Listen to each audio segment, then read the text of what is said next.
আসসালামু আলাইকুম রহমতুল্লাহি ওবরাকাতু। সুধী দর্শক মণ্ডলী, বর্তমানে অনেক বেশি বৃদ্ধি পেয়েছে ওমরাহ পালনকারীর সংখ্যা। সেই দিকে লক্ষ্য করে আজকের এই ভিডিওটি আপনাদের সামনে উপস্থাপন করতেছি।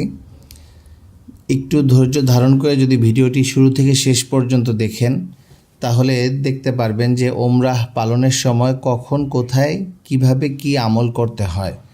উমরাহ শুরু থেকে শেষ পর্যন্ত আপনাদের সামনে সংক্ষিপ্ত আকারে তুলে ধরার চেষ্টা করব।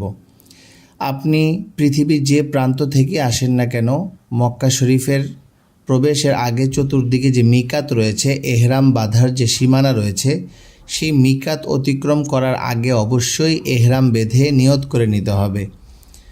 পুরুষ মহিলা উভয়ই সেই মিকাত অতিক্রমের আগে এহরাম পরে আপনারা নিয়ত করে নেবেন যে আমি উমরাহ পালন করতেছি, আল্লাহ তুমি সহজ করো, কবুল করো। উমরার নিয়ত করলাম, আল্লাহ তুমি সহজ করো, কবুল করো। এইভাবে নিয়ত করে তালবিয়া পড়তে পড়তে আল্লাহর ঘর পর্যন্ত আসবেন। মক্কায় এসেই আপনি হোটেলে আপনার সামানাগুলো রেখে যত দ্রুত সম্ভব চেষ্টা করবেন উমরার কার্যক্রমগুলো শুরু করে ফেলা। দেখতে পাচ্ছেন আমরা মসজিদে হারামে চলে এসেছি। এই গেটটি ৭৯ নম্বর গেট। এইটি দিয়ে বর্তমানে বেশি সংখ্যক ওমরাহ পালনকারীরা প্রবেশ করে থাকেন।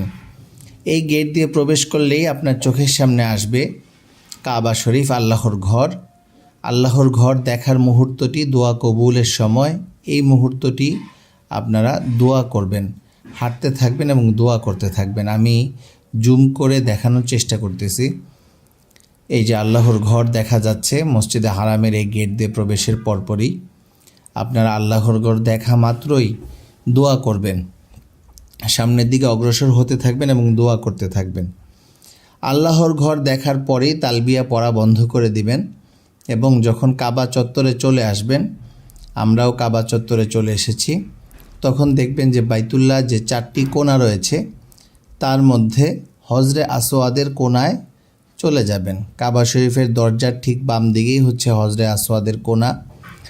যেই কোণার মধ্যেই হজরে আসওয়াদ রাখা আছে, সেই স্থানটিতে আপনারা চলে যাবেন। আমি সামনে থেকে দেখানোর চেষ্টা করব যাতে করে আপনারা সঠিক ধারণাটি পেয়ে যান।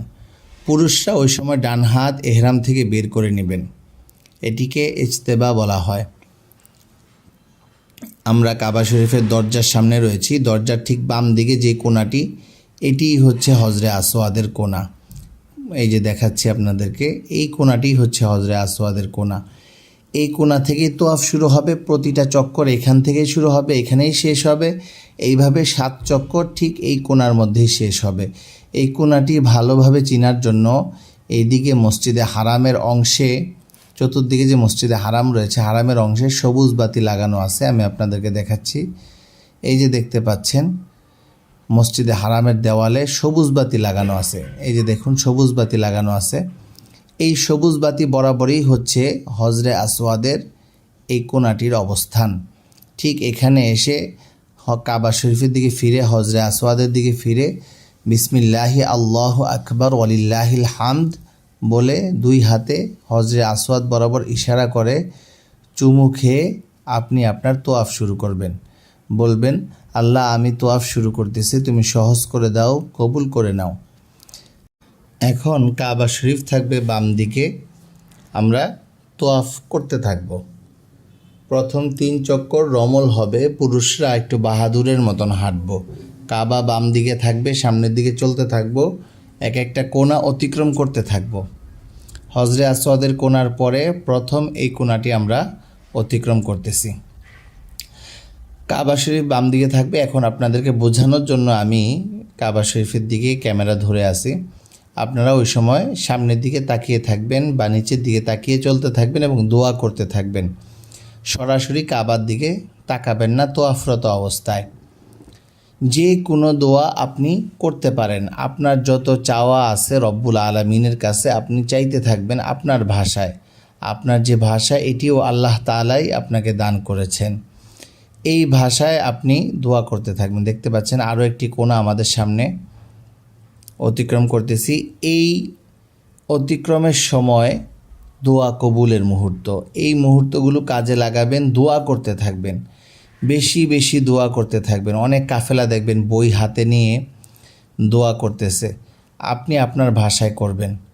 দর্শক মণ্ডলী, আমরা আরও একটি কোণা অতিক্রম করে যাচ্ছি।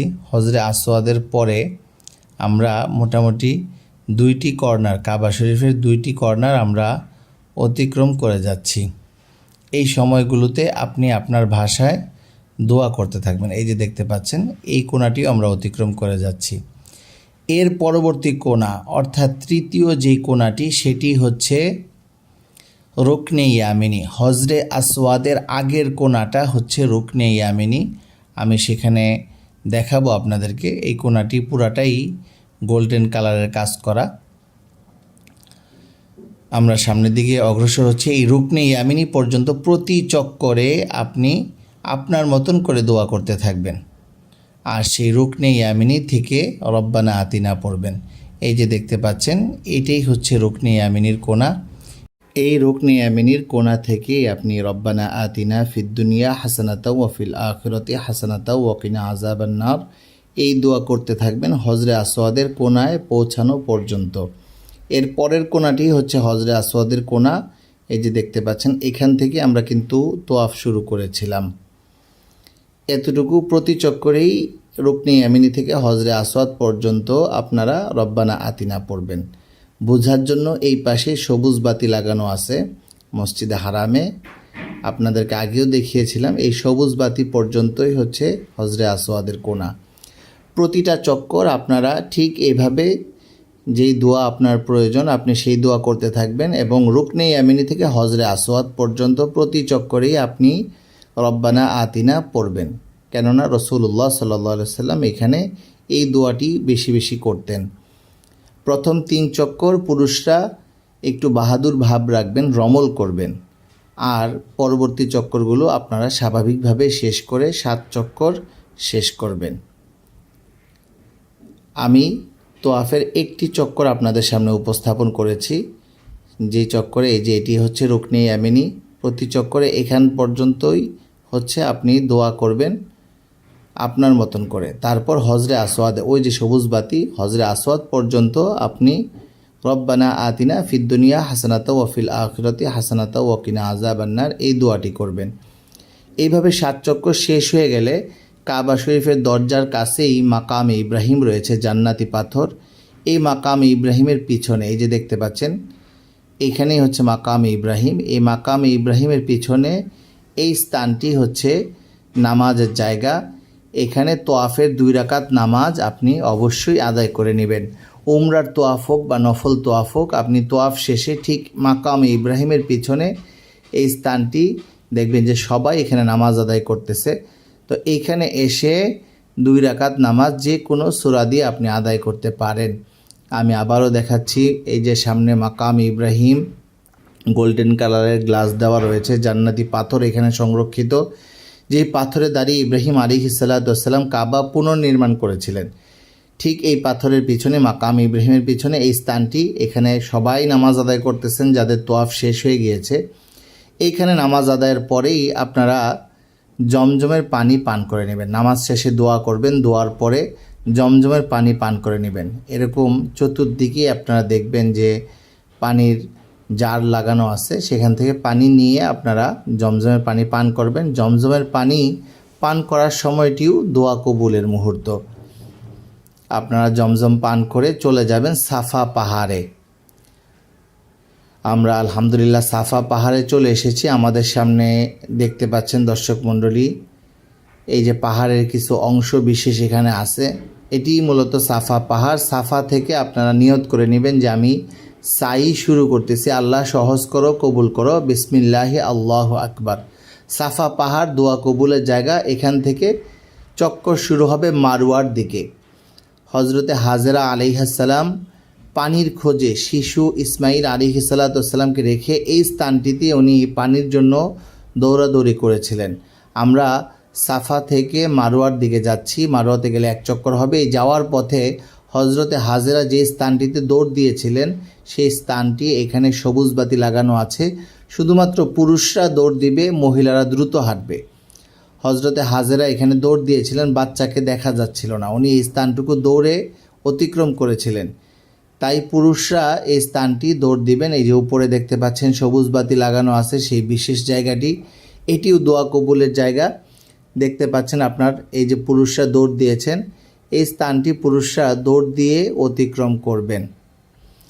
তারপরে আবারও চলতে থাকবেন স্বাভাবিকভাবে। এখানে দেখুন উপরে কোনো সবুজ বাতি নেই।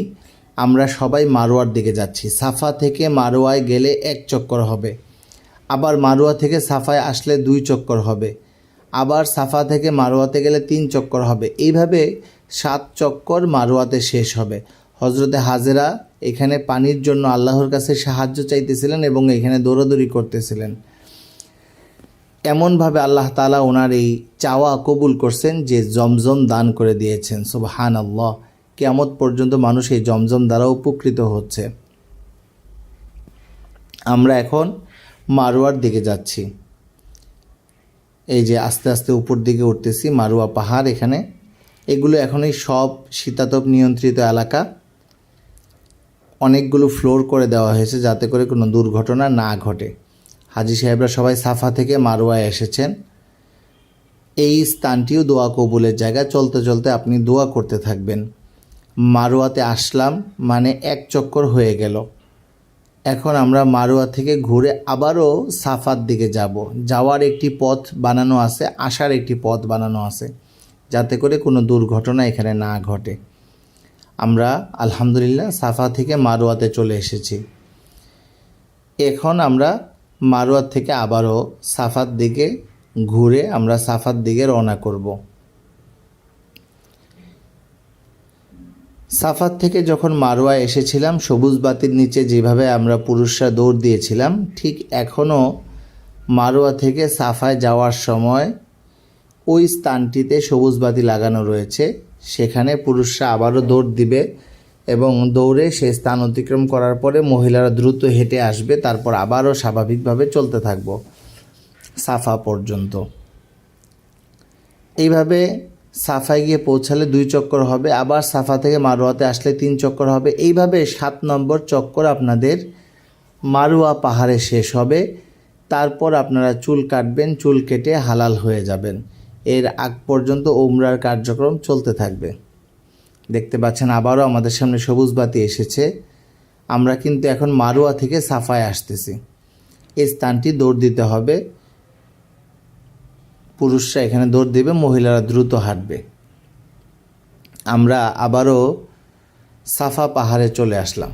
সাফার থেকে মারোয়াতে গিয়েছিলাম, যাওয়ার পথে সবুজ বাতির নিচে দৌড় দিয়েছিলাম। আবার মারোয়া থেকে সাফায় আসার পথে সবুজ বাতির নিচে দৌড় দিয়েছিলাম। এই যে দেখতে পাচ্ছেন আমাদের সামনে সাফা। আমরা আবারও সাফায় চলে এসেছি। এইভাবে 7টি চক্কর এখানে সম্পূর্ণ করতে হবে। মারোয়া পাহাড়ে 7 চক্কর শেষ হওয়ার পরে আমরা মসজিদে হারাম থেকে বের হয়ে হোটেলে যাওয়ার পথে চুল কেটে নেব। পুরুষদের জন্য উত্তম হচ্ছে একেবারে মাথা ন্যাড়া করে ফেলা এবং জায়েজ হচ্ছে ছোট করা। আর মহিলাদের জন্য হচ্ছে 1 কর পরিমাণ বা 1 ইঞ্চি পরিমাণ কেচি দিয়ে চুল কেটে নেওয়া। চুল কাটার মাধ্যমেই আপনার উমরাহ কার্যক্রম শেষ হবে। আপনি হালাল হতে পারবেন, উমরার পোশাক খুলতে পারবেন এবং স্বাভাবিক পোশাক পরিধান করে স্বাভাবিকভাবে চলাফেরা করতে পারবেন। শুধুই দর্শক মণ্ডলী, আজকের এই ভিডিওটি আপনাদের সামনে উপস্থাপন করলাম যাতে করে আপনারা সহজে জানতে পারেন উমরার সময় কখন, কোথায়, কিভাবে কী আমলগুলো করতে হয়। আপনারা এই ভিডিওটি শেয়ার দিয়ে দিন যাতে করে আরেকজন উমরাহ পালনকারী ব্যক্তি তার উমরাহ পালন করার ক্ষেত্রে এই ভিডিওটি তার সহায়ক হয়। আল্লাহ রব্বুল আলামিন আমাদের সবাইকে কবুল করেন, আমিন।